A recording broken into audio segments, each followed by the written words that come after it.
Before you hear my story, understand this. I wasn't always the woman who fought back. For a long time, I was just a mother, a wife, someone who tried to make things easy, to believe the best, even when the truth was starting to pinch like tight shoes. But on my 62nd birthday, the life I knew was taken from me. And what happened after that? Well, it changed everything. They say a mother's love is unconditional, patient, forgiving, eternal. And for years I believed that. I lived that. Every scraped knee, every sleepless night, every school play, I was there for Brandon, my only son. He was my world. That morning, my 62nd birthday, I woke up with a little flutter in my chest. That familiar warmth of anticipation. 62. Alone in my modest house in Dayton, Ohio, but hopeful. Brandon hadn't called much lately. He'd said work was hectic, that things with his wife were tense, but surely he'd show up today. It was my birthday. I made pancakes, his favorite. I even set 2 plates at the kitchen table just like we used to do. By noon the pancakes were cold and I was still alone. My heart sunk a little, a familiar ache, but I refused to spiral. I checked my phone a dozen times, reread old texts just to feel some connection to him, to the outside world. At 3 p.m. the doorbell rang. My heart leaped. I smoothed down my best sweater, touched my freshly done hair, and opened the door. There he was, Brandon, standing there with that boyish grin he used to wear when he wanted something. "Happy birthday, Mom," he said, holding a small grocery store bouquet. I smiled, pushing back the sting in my chest, and hugged him tight. "You came?" I whispered into his shoulder. "Of course," he said, patting my back stiffly. "Get dressed. I made lunch reservations." I didn't even question it. The relief, the simple joy of seeing him, overwhelmed everything else. I grabbed my coat, a little purse, slid on the shoes that always pinched my toes but looked nice. I felt giddy, like a girl going to prom. But we didn't drive toward the city. We didn't head towards any restaurant I knew.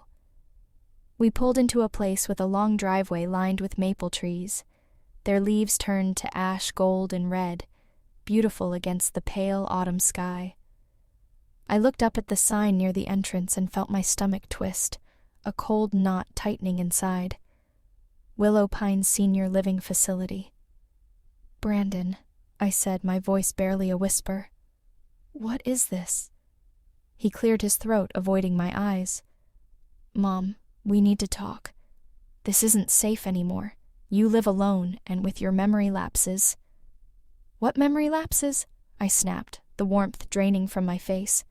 He kept talking as if he hadn't heard me, his words a rehearsed cascade. "I found a great place. It's safe, comfortable. You'll have people your age, activities." I laughed then, that bitter, hollow kind of laugh that doesn't feel like laughter at all. "You're kidding," I said, my voice rising. "You brought me here. On my birthday?" He got out of the car. "Let's go inside." I refused to move. My hands were gripping the armrest, my whole body rigid. That's when he opened the trunk. My suitcase was already packed. I stared at it, frozen. My clothes, my shoes, my private things, all neatly folded inside a bag, ready to be taken away. He had gone through my drawers, my closet. He had planned this. "You went through my things," I said, the words heavy with disbelief. He sighed, a sound of impatience. "Don't make this harder than it needs to be, Mom." Inside Willow Pines, it felt like time had stopped. Smiling faces at reception, a cloying smell of antiseptic and overcooked vegetables hanging in the air. Brandon handed over papers, legal papers, a transfer of power of attorney, my name, his signature, done, just like that. My life, handed over on a clipboard. I didn't cry then. Not yet. I let them lead me to a room, beige walls, an adjustable bed, a small window facing a brick wall. My birthday gift. I sat on the edge of the bed with my coat still on, feeling the cold seep through my bones.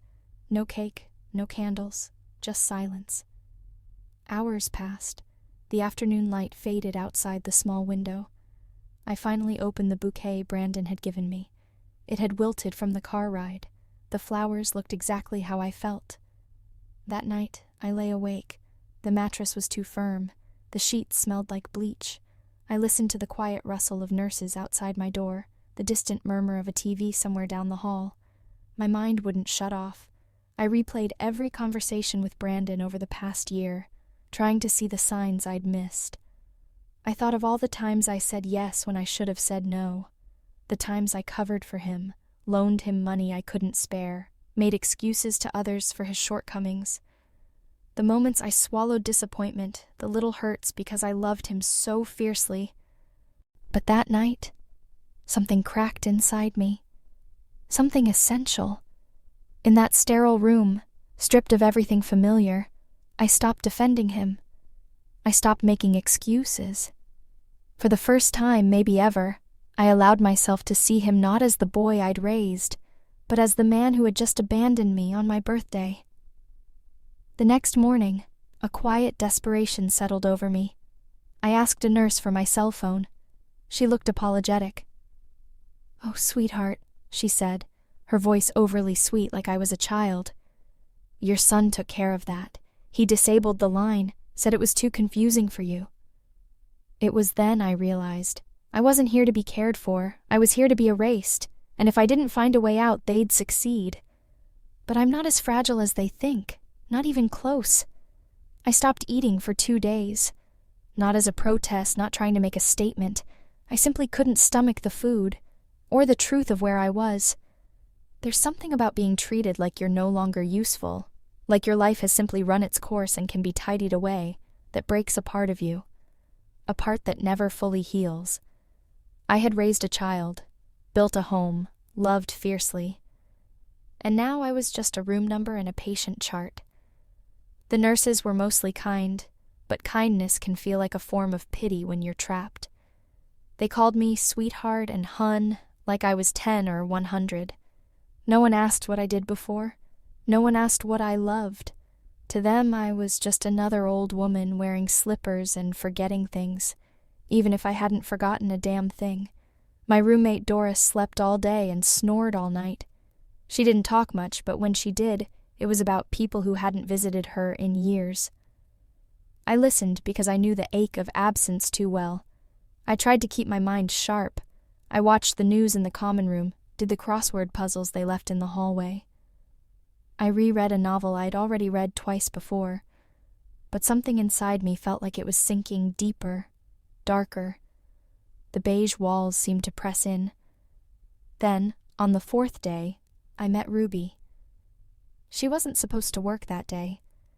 A nurse called in sick, and Ruby, young with braids pinned up under her scrub cap and kindness shining in her eyes, filled in. She was checking my vitals when she said, her voice quiet, "You don't belong here." I looked at her, startled. She smiled. "Don't get me wrong. A lot of folks need help, and that's okay. But you don't seem lost." I blinked away the sudden sting in my eyes. We got to talking. She asked about Brandon. I told her what I could, the essential facts, without completely falling apart. She listened. Not just nodded politely. She really listened. It felt like a lifeline. Later that day, she came back with something in her hand. "This belonged to Mr. Henley," she whispered, "a resident who passed last week. We found it tucked inside a Bible. No one claimed it." She held out a folded, slightly yellowed lottery ticket. It was dated 2 weeks earlier. I chuckled, a dry, brittle sound. "And you want me to try my luck?" She winked. "Hey, the world owes you something." I didn't plan to do it. Not at first. It felt silly, ridiculous. But boredom and desperation are strange bedfellows. That night, long after the hallway was quiet, I slipped out and found one of the facility's ancient desktop computers in the lounge. My fingers trembled slightly as I typed in the numbers from the ticket. My hand froze over the keyboard. My eyes scanned the page again and again. $1 million. I covered my mouth with both hands. I looked around frantically. No one was there.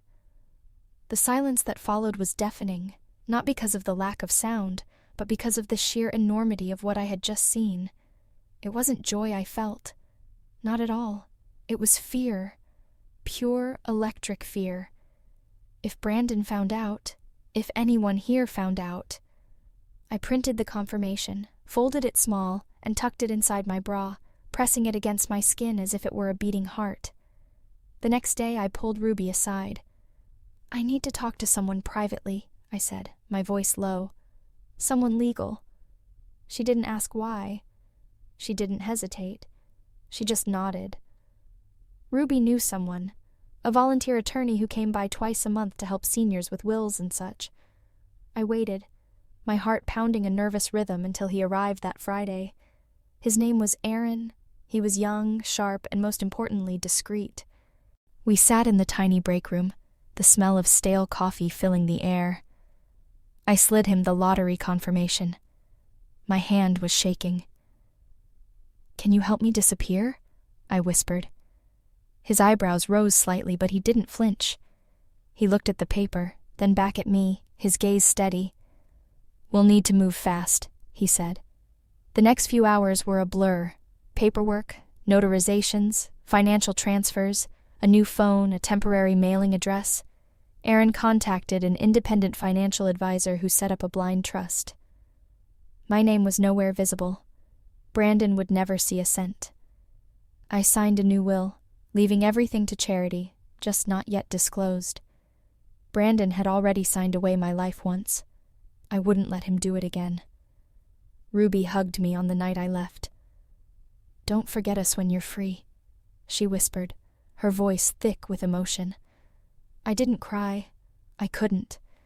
I was running on pure adrenaline, a strange mix of fear and grim determination. I slipped away just before dawn, wearing clothes that weren't mine, carrying a small duffel bag with only the essentials Aaron had helped me gather. They thought I was senile, broken, alone. But I was about to become a ghost with $1 million. Let them look for me. They'd never see me coming.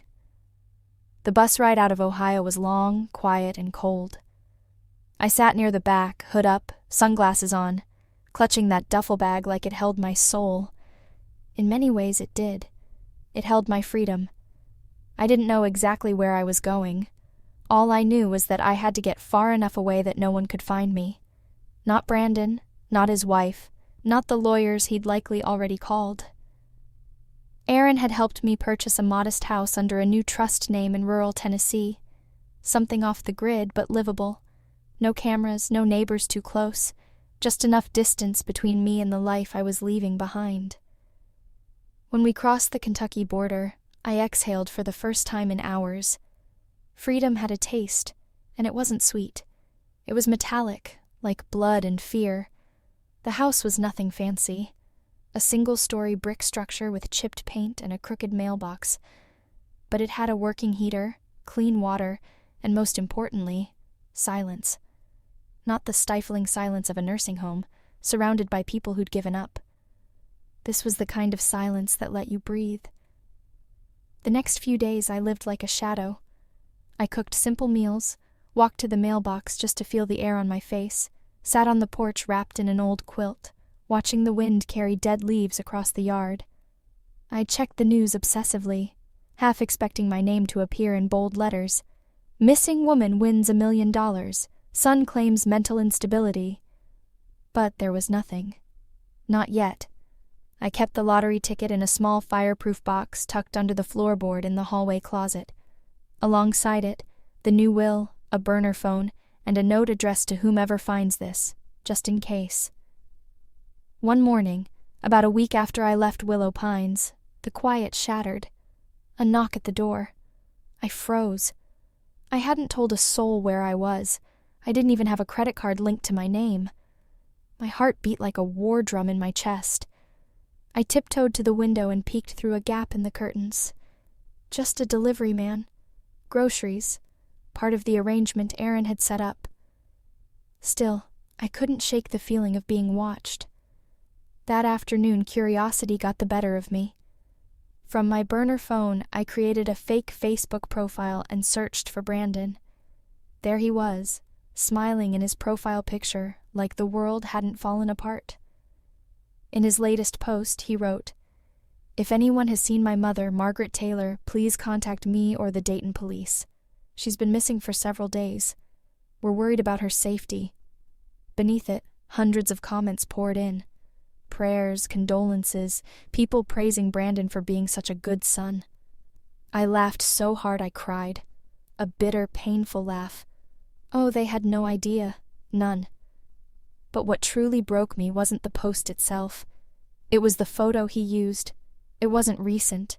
It was from 5 years ago, one of the last birthdays we celebrated together, truly celebrated. I had a sparkly party hat on, and he had his arm around me. We looked happy. I looked at it, tears streaming down my face, and thought, how easy it is to perform love in pictures. That night, I couldn't sleep. I sat in the living room staring at the fireplace. My thoughts went in circles, and the longer I sat with them, the darker they became. I remembered every time I'd given Brandon money, every loan that was never repaid, every lie I'd told myself to justify his behavior. I remembered how he gaslit me, subtly but effectively. He'd say things like, "You told me that already when I hadn't," or, "You're forgetting more and more these days," delivered with feigned concern. I thought I was just aging poorly. I thought it was my fault. It wasn't. He wanted me to doubt myself, so that when he was ready to take control of my life, I wouldn't resist. Well, I was done being controlled. The next morning, I called Aaron from a burner number. "I need you to update my will again," I said. He didn't ask why. "What changes?" "I want to make it very clear," I said, my voice steady. "Brandon Taylor receives absolutely nothing, not a dollar, not a keepsake, not a memory." "Done," he said. "You're safe now, Margaret." But I wasn't. Not yet. Because deep down I knew something was coming, and I needed to be ready for it. It started with a letter. A plain envelope, no return address, tucked in among utility bills and junk mail. I wouldn't have noticed it if not for the paper, heavier than usual, expensive. My stomach turned the second I touched it. Inside was a single sheet, a photocopy, my signature or what looked exactly like it. Below it 2 others, one from my late husband Richard, and another from Brandon. It was a loan document dated 12 years ago, a personal loan taken out in both Richard's and my names. The bank's logo was real, so was the notary stamp, but I had never signed that paper. Never. I sat down on the worn sofa, the letter trembling in my hands. The document had my handwriting, down to the loop in the G of Margaret. But something about it was off. Too clean, too practiced. My husband would never have hidden a loan like that from me. And Brandon? He never said a word. I pulled out the fireproof box, retrieved the older file folder Aaron had helped me compile, a collection of past financial documents we salvaged before I left the house. Inside, I found 3 more forms, all with my forged signature. A cold realization slithered through me, chilling me to the bone. Brandon had been stealing from me, and from Richard, for years. It explained the strange tension in our final years together, the way Richard avoided certain financial topics, how we suddenly seemed to have less, even though our income was stable, how Brandon always seemed to need money for some emergency, but drove a newer car every year. The quiet arguments at night I thought were about work, the canceled vacation plans, the bad investments I'd blamed on a fluctuating market. I'd blamed aging, a general turn of luck, but it wasn't. It was Brandon, all along. I didn't cry. Not this time. Instead, I opened my laptop and began digging deeper. Over the next 3 days, sitting alone in that quiet house, I pieced it all together. Brandon had falsified several loan documents using Richard's social security number and mine. The amounts varied. Some had been paid off. Others had been quietly rolled into debt collections I knew nothing about. Richard must have covered most of it before he died, taking the shame and the secret with him. But one account, still active, showed a ballooning balance of over $30,000. And it had defaulted under my name just 3 months before I was dropped at Willow Pines. I sat in the darkness of that little Tennessee living room, the screen glowing in front of me, my hands clenched so tight my knuckles ached. This wasn't just betrayal. This was theft, fraud, criminal. I reached out to Aaron again. I have new information, I told him. Forged documents, loans, Brandon did it. I believe you, he said calmly. Do you want to press charges? Not yet. I wasn't ready, not because I had doubts. No, those were gone. I wasn't ready because I wanted him to feel the fear first. The silence, the not knowing. I wanted him to wonder if I knew, to wonder how far I would go.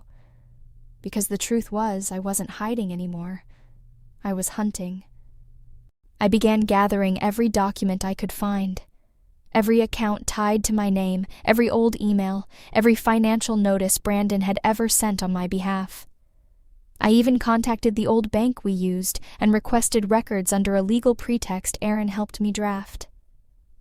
Piece by piece, the puzzle formed, and what it revealed made my blood run cold.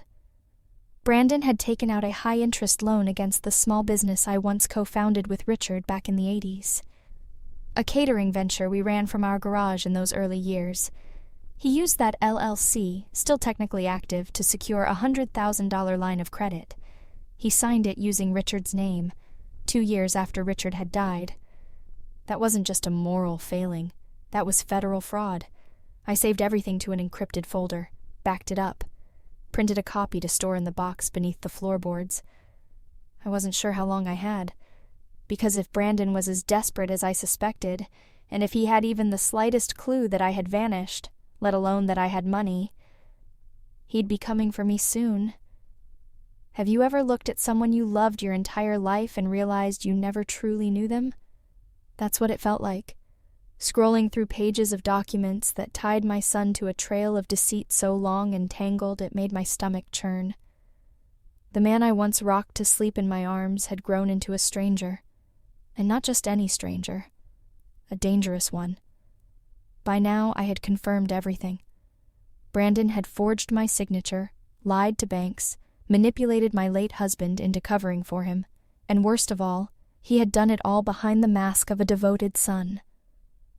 But the darkest truth came through a simple search buried in a public database. With a little help from Aaron's access, I found it.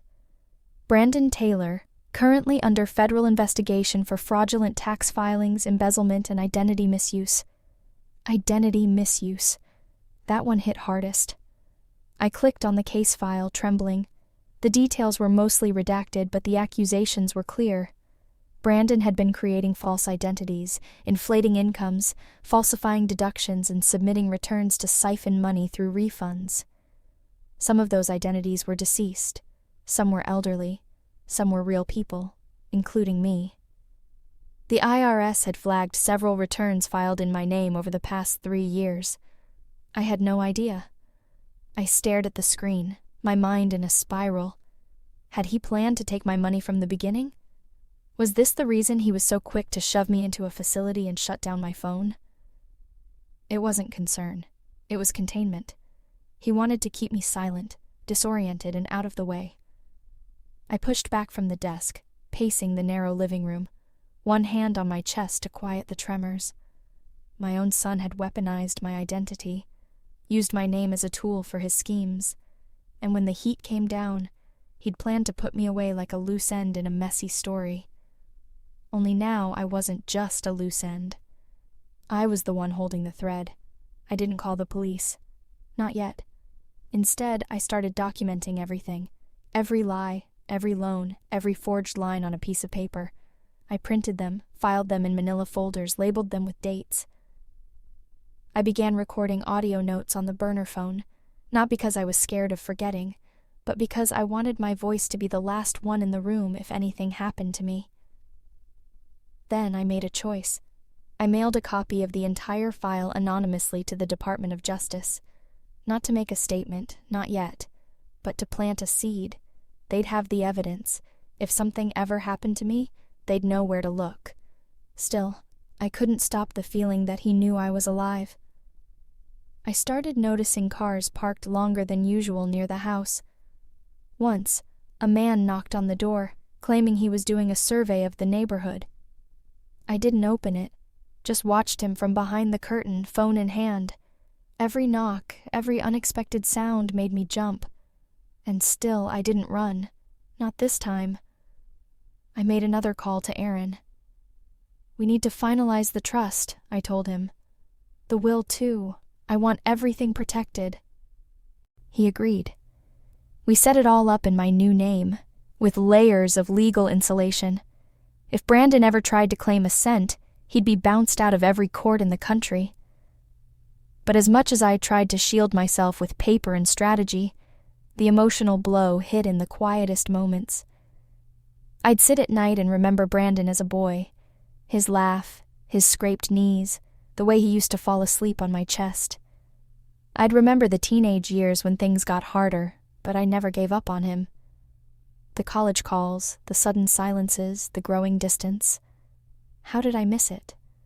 How long had he been slipping away while I kept holding on to the memory of who he used to be?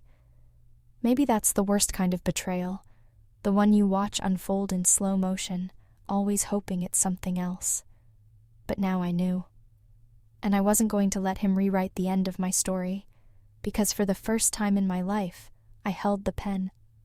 The letter came in a plain white envelope, no return address, but the moment I saw the handwriting, I knew.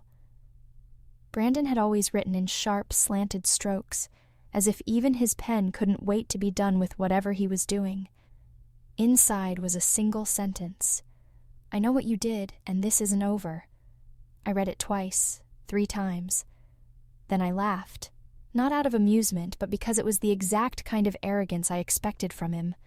No, I miss you. No, where are you? Just a warning. A threat.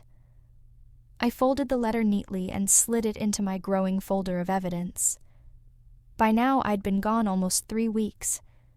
Brandon had launched what looked like a public campaign of concern, begging for information, giving interviews to local news stations, playing the role of the heartbroken son searching for his confused and vulnerable mother. It would have been comical if it weren't so chilling. And then, just as I feared, he made his move. A letter arrived from the county courthouse in Dayton. Official, certified. I signed for it with trembling hands and sat down to open it at the kitchen table. He had filed a petition to have me declared mentally incapacitated. I couldn't breathe. The document included statements from 2 people claiming I'd shown erratic and confused behavior over the past year. One was a former neighbor, the other his old college friend, someone I barely knew. Brandon's lawyer had submitted audio clips too, snippets of old voicemails I'd left when I was distressed, lonely, or simply venting. Chopped and edited, they made me sound unwell, unstable. He even attached a letter from a psychiatrist, one I'd never met, claiming concern over my disappearing and paranoid behavior. They wanted the court to freeze my accounts, to seize control of the trust, to drag me back to Willow Pines. I felt like the air had been punched from my lungs. Aaron came that same night. He read everything, his expression unreadable. "We've got work to do," he finally said. "But Margaret, you need to be calm. You need to stay sharp. They're counting on panic." I nodded, too numb to cry. The next few days moved like a storm. Aaron contacted an experienced litigator to help us prepare. We gathered documents, video calls, financial logs, even a daily journal to prove I had been of sound mind every single day since I left. We scheduled an independent psychiatric evaluation. The doctor, a kind woman named Dr. Levine, came to the house and spent 3 hours with me. She asked about my childhood, my late husband, Brandon. I told her everything. She didn't pity me. She listened. She asked real questions. And when she left, she touched my hand and said, "You're the most lucid person I've seen this week." It felt like the first breath I'd taken in days. Still, the pressure mounted. News of the hearing leaked. The internet, which had briefly sympathized with Brandon's missing mother saga, began to shift. Questions arose. Why hadn't I contacted anyone? Was I unstable? Was someone else pulling the strings? The media loves a mystery, and Brandon knew how to feed them one. But I wasn't afraid anymore, because now I had more than just proof. I had purpose. In the quiet of my small home, I began preparing a video statement, I didn't publish it yet, but I wanted to be ready, just in case they tried to silence me permanently. I looked into the camera and said, "My name is Margaret Taylor. I am of sound mind, and I was betrayed by the person I trusted most." I didn't cry. I didn't scream. I just told the truth, because I knew what was coming. And this time, I wouldn't be the one on trial.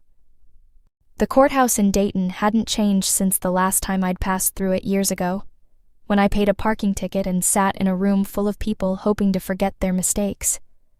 Back then, I was a wife, a mother, someone who believed in giving people second chances. Now I was the accused.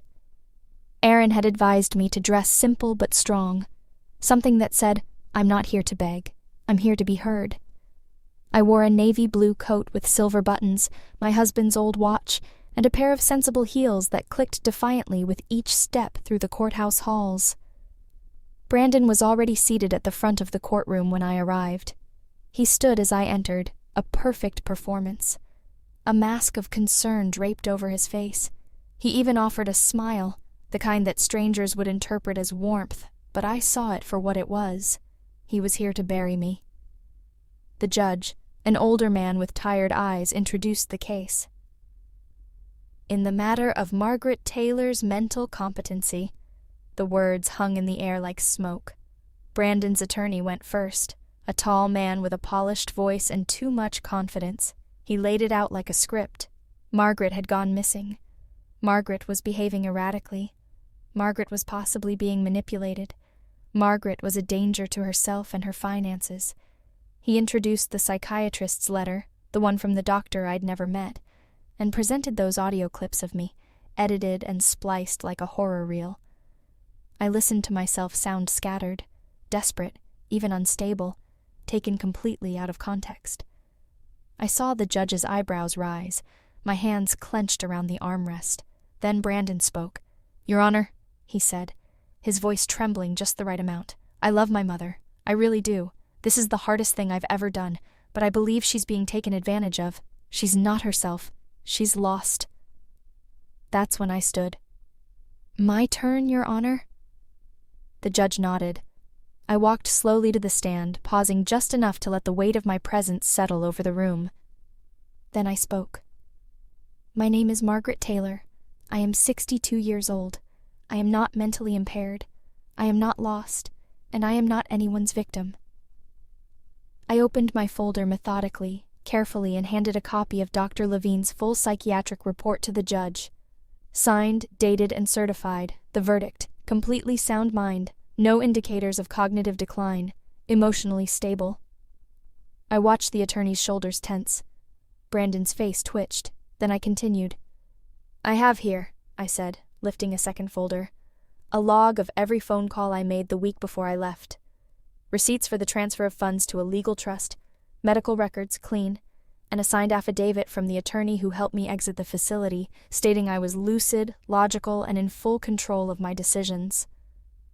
I paused, letting the weight of the moment hang in the air.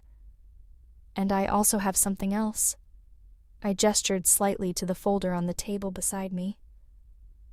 "But I won't be presenting that today. Not unless I need to." I didn't show the file.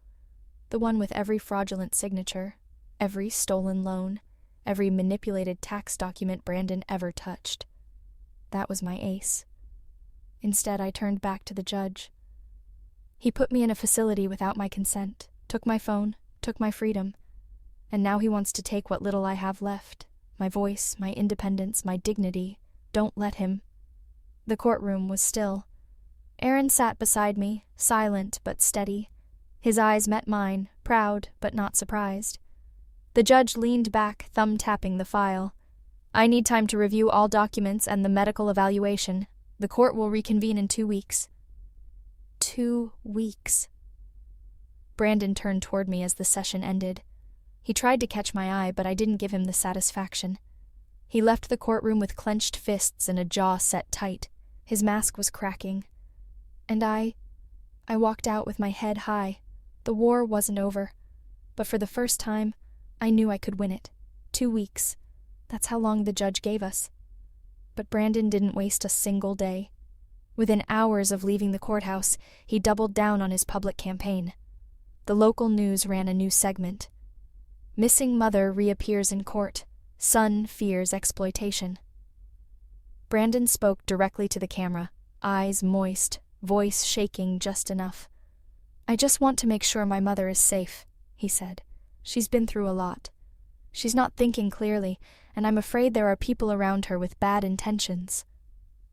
I watched the broadcast from my living room, arms folded, jaw tight. There were no bad people around me, just Margaret Taylor, the woman who raised him, who sacrificed, who forgave more than any mother should. And he had the audacity to paint me as a puppet. That was the moment I knew. The silent war I had declared in my heart was no longer enough. I needed to act. I called Aaron and asked him to come by. When he arrived, I handed him the sealed envelope with every document I had collected. The fraudulent loans, the forged signatures, the tax returns Brandon had filed under my name. "Send it," I said, "not to the court, to the Department of Justice, anonymously." He opened the envelope, flipped through the pages, his eyes widening slightly. He looked up at me. "Margaret, this will get their attention. I'm counting on it." But I wasn't done. That night, using one of my new aliases and a fresh online account, I made a sizable donation. $5 million to a national nonprofit organization that protects elderly individuals from financial abuse. No name attached, just the transfer. Within a week, they launched a campaign using my case as a symbol. They didn't name me, but the timing was too perfect to ignore. People started whispering, sharing, questioning. How does a mother vanish, then reappear with money, but her own son tries to lock her away? Comments flooded social media. "Something's off with the son. Let her speak. Why hasn't anyone asked her side?" I don't trust him. Brandon's carefully constructed image began to wobble. Then a break I hadn't expected. A journalist from a major newspaper reached out to Aaron. She wanted to hear my side of the story. She promised discretion, no names, no photos, just the truth. I agreed. We met at a quiet cafe 2 towns over. I wore sunglasses and a hat. We sat in the corner booth. She hit record and just let me talk. I told her about the facility, about being dropped there without warning, about Brandon taking my phone, my accounts, my dignity. I didn't mention the lottery. Not yet. When she asked about the court case, I simply said, "He's trying to take control of my life." The story ran 2 days later. Mother or millionaire, the silencing of Margaret T. It didn't take long for the dots to connect. People online began speculating. Was the missing mother actually the anonymous donor? Was this why her son wanted her declared incompetent? More whispers, more doubts, and still I remained quiet. Because Brandon's downfall wouldn't come from an accusation I made in court. It would come from a reckoning he couldn't control. 2 days before the court reconvened, Aaron received a call. It was from the Department of Justice. They had received our anonymous file, and they were opening a case. Brandon didn't know it yet, but while he was busy building a castle of lies in courtrooms and on cameras, I was setting fire to the foundation. And the flames were getting higher. The second hearing felt colder. Not because of the weather, though the Tennessee wind had turned cruel that week, but because something had shifted in the air around us. Brandon walked into the courtroom looking less confident this time. His shoulders weren't quite as high. His lawyer whispered urgently as they took their seats. They'd seen the article. They'd seen the shift online. They were feeling the cracks. I sat calmly, my folder of documents neatly tucked into my lap. I wasn't afraid anymore. I was angry, not the kind of anger that lashes out, but the kind that sharpens into precision. This time we went first. Aaron opened with a statement that silenced the courtroom. "Your Honor," he began, his voice clear and steady. "Since the last hearing, we've completed a full independent psychiatric evaluation.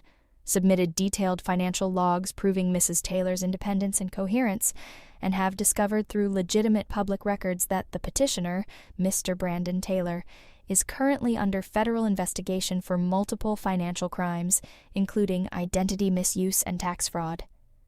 He handed the judge a copy of the public case docket. Brandon's attorney stood up immediately, protesting. "That investigation has no bearing on—" The judge held up a hand. "Sit down."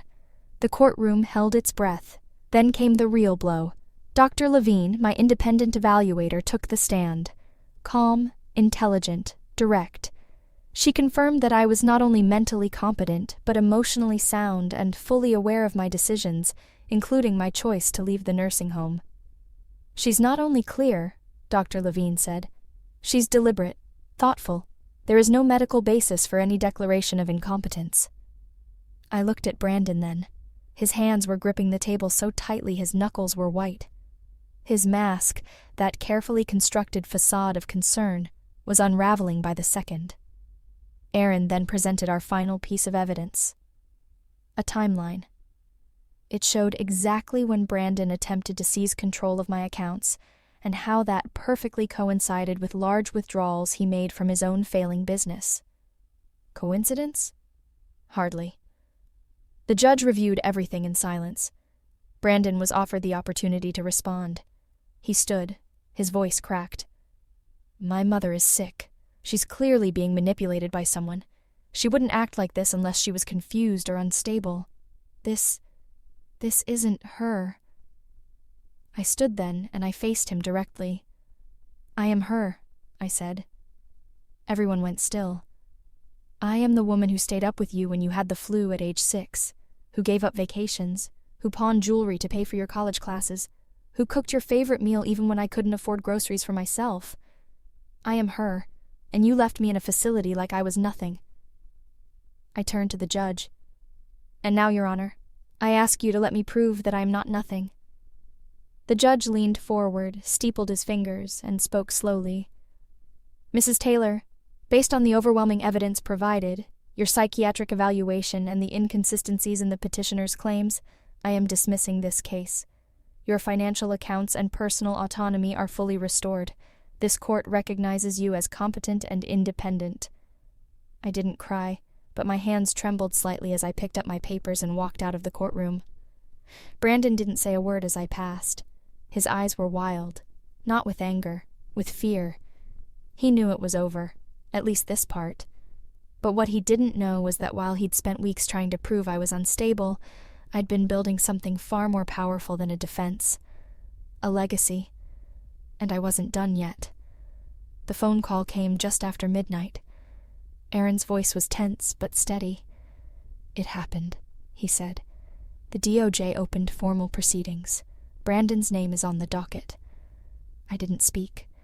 I just sat there in the dark, staring out at the wind shifting the trees beyond my window. A part of me had been waiting for this moment, but now that it had come, it didn't feel victorious. It felt inevitable. The next morning, the world caught up. The media swarmed first. Brandon Taylor, son of recently spotlighted elder abuse case, under federal investigation. My name wasn't mentioned, not directly, but the dots were too close not to connect.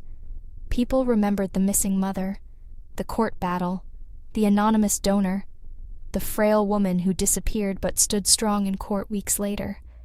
Now their perfect son was unraveling, and they wanted to hear from me. I stayed quiet for 2 days, turned off the TV, ignored the phone. I cooked myself breakfast, watched the birds peck at the frost-bitten yard, sat with a pen in hand and wrote letters I never intended to send. But silence wasn't justice. It was time. I reached out to Sarah, the journalist who had met me in secret weeks earlier. I told her I was ready to speak. This time, on camera, no aliases, no more shadows. We scheduled the interview for the following Friday. National news, a full feature. She asked if I was sure. "I've never been more sure," I said. The day of the interview, I dressed simply. Gray sweater, small silver earrings, no makeup, no stylist, just truth. We sat across from each other in a quiet studio, the lights soft and warm. Sarah leaned forward. "Margaret, the world knows the headlines. They've read about Brandon, about the case. But what they don't know is the heart of it. Why now?" I looked directly into the camera. "Because it's not just about me," I said. "It's about every parent who gave everything and was thrown away. Every older adult dismissed, erased, or locked up under the excuse of love. I was almost one of them, and I won't be quiet anymore." Then I told my story. The nursing home, the lottery ticket, the lies I uncovered, the file I sent. I left out nothing. Sarah's eyes welled as I spoke, but I didn't cry. I was done crying. That night the interview aired. Millions watched. Messages poured in from across the country, sharing their own stories of betrayal, abandonment, and survival. I wasn't just Margaret anymore. I was a mirror. Brandon didn't speak publicly, but sources close to him said he was devastated, that his life was falling apart. Good. He built that life on manipulation, and now it was collapsing under the weight of his own cruelty. But I didn't gloat. Instead, I got to work. I made plans to launch a foundation, one that would protect elders from legal and financial abuse. Not in name only, but with real legal support, real funding, real advocacy. I named it the Margaret Project, because if they were going to use my name to strip me of dignity, I was going to use it to give dignity back. Still, the pain lingered. Not because Brandon was suffering, but because I had once loved him with a kind of loyalty that blinded me.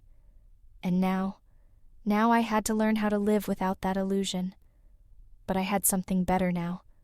I had the truth, and no one could take that from me again. Brandon's arrest didn't come with sirens.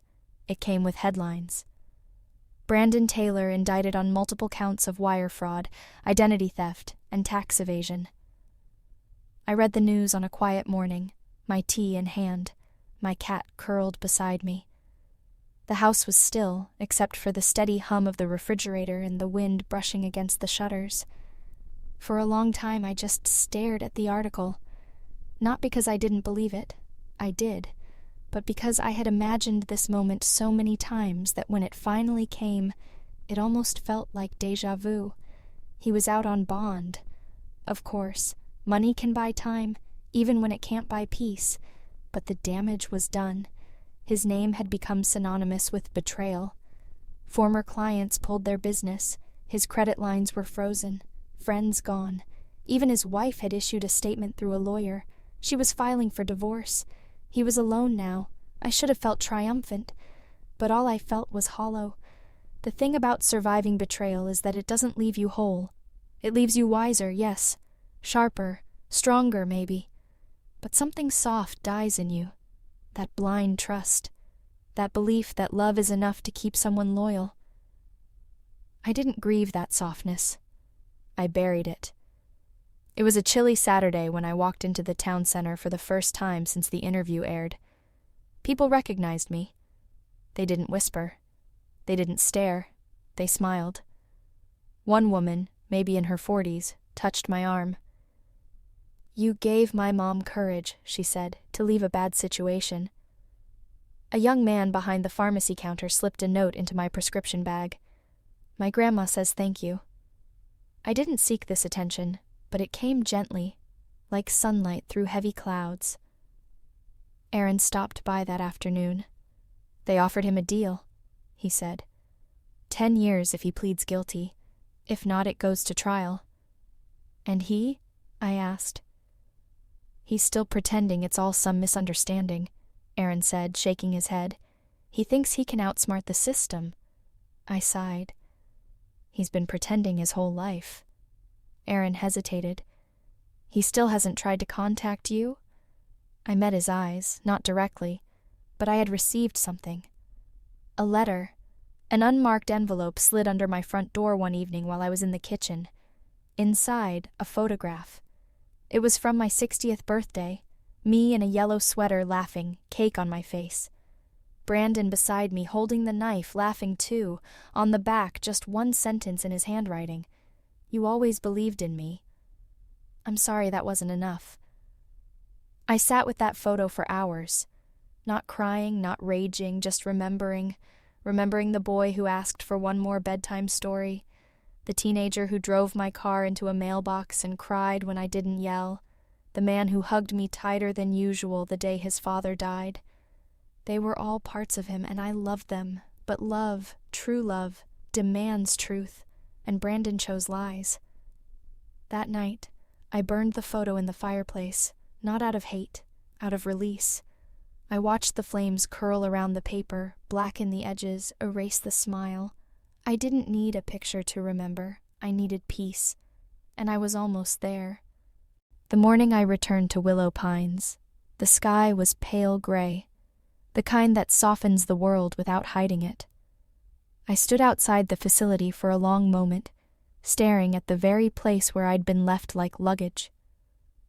The parking lot was quiet. The trees were bare, but something felt different. The front doors opened, and Ruby stepped out before I could knock. She gasped when she saw me.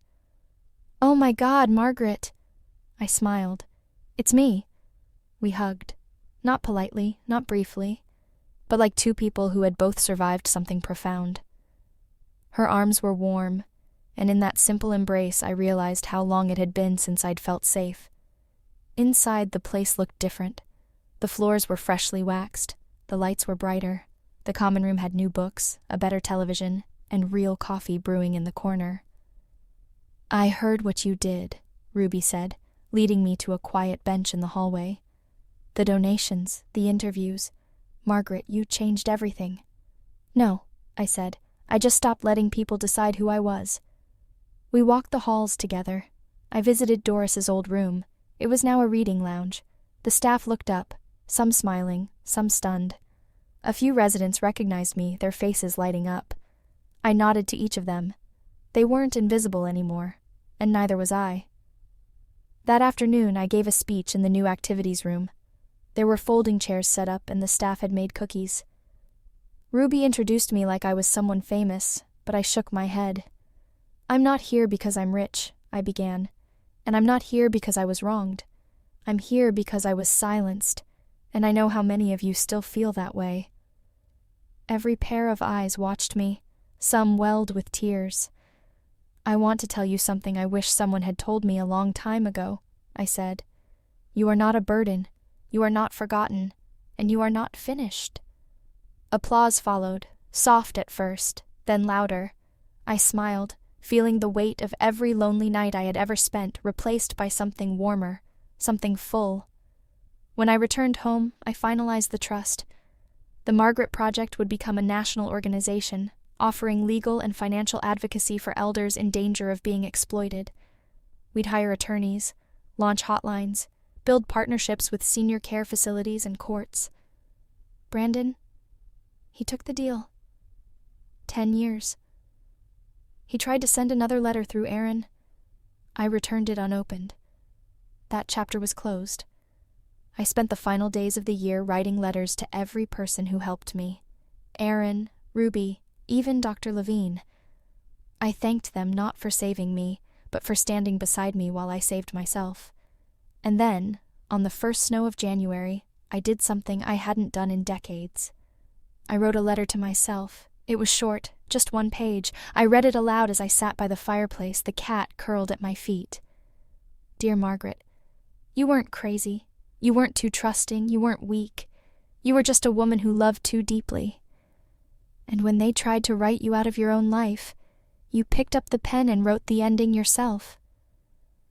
I am so proud of you. With love, yourself."